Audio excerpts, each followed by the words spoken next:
আসসালামু আলাইকুম প্রিয় দর্শক শ্রোতা, দূরে কিংবা কাছে দেশ অথবা প্রবাসী যে যেখান থেকে দেখছেন সকলকে জানাই আন্তরিক শুভেচ্ছা অভিনন্দন। এখন পবিত্র রমজান মাস চলতেছে দর্শক ২০২৬ সালের। আর দেখেন ইতিমধ্যেই কিছুদিন পূর্বে আমরা এখান থেকে ঘাস কেটে নিয়েছি গবাদি পশুকে খাওয়ানোর জন্য। আমরা এই ঘাসটাতে কাটিং প্রোডাকশন করি নেই, সরাসরি খাইয়ে ফেলি গবাদি পশুকে। আর দেখেন কি পরিমাণ প্রচুর ফলন কিন্তু এই ঘাসটার। কাঁচা ঘাসের যোগান নিশ্চিত করতে ঘাসটার সর্বোপরি ভূমিকা পালন করে এসেছে। আর এই পাশের যেটা জমি আছে এটা কিন্তু আমি বিক্রি করি নেই বা গরুকে খাওয়াই নেই, সেই জন্য কিন্তু কাটিং এটা অনেক বড় করে নিয়েছি। কাটিং প্রস্তুত করেছি খামারি ভাইদের উদ্দেশ্যে কাটিং বিক্রি করার জন্য। অনেক খামারি ভাইরা কাটিং সংগ্রহ করতে চান, সেই ক্ষেত্রে আমাদের কাটিং প্রস্তুত করতে হয়। আর কাটিং প্রস্তুতের জন্য আমরা এরকম প্রায় 2 থেকে আড়াই মাস পর্যন্ত রেখে দেই। তারপরে কিন্তু এরকম 100% পরিপক্ক কাটিং আমরা নিশ্চিত করতে পারি। দেখেন কত সুন্দর কাটিংগুলো দেখলে আপনার মন ভরে যাবে।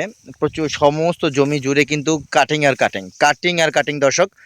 এই কাটিংগুলো আপনি একবার রোপণ করবেন, প্রায় দীর্ঘদিন যাবৎ কিন্তু আপনি এই ঘাসটা আপনার জমি থেকে খাওয়াতে পারবেন। যতবার কাটবেন ততবারই কিন্তু ঘাসটা দিনে দিনে কিন্তু আরও বেশি সোপালো হবে। আর এই রেজাল্ট কিন্তু আপনাদের দেখাচ্ছি। এই দেখেন এখান থেকে ঘাস কেটে নেওয়ার পরে আবার পুনরায় কিন্তু ঘাস হচ্ছে। প্রতি 1.5 মাস অন্তর অন্তর কিন্তু এখান থেকে ঘাস কেটে খাওয়ানো হচ্ছে। দর্শক, এরকম বাম্পার ফলন নিশ্চিত করার জন্য অবশ্যই আপনাকে পরিপক্ক কাটিং রোপণ করতে হবে, যেই কাটিংগুলো আমি ইতিপূর্বেই দেখিয়েছি এই ভিডিওতে।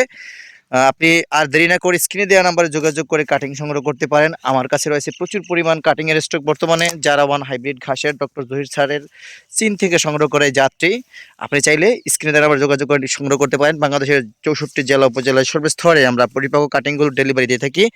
আজকেও আমি খামারি ভাইদের উদ্দেশ্যে কাটিং কাটতেছি, আর সেই জন্য ফাঁকে একটা ভিডিও করে নিলাম। দর্শক, সবাই সুস্থ থাকবেন আর ভিডিওটি শেয়ার করে দিবেন যাতে খামারি ভাইরা কাটিং প্রস্তুত করতে পারে সহজেই। সকলকে ধন্যবাদ।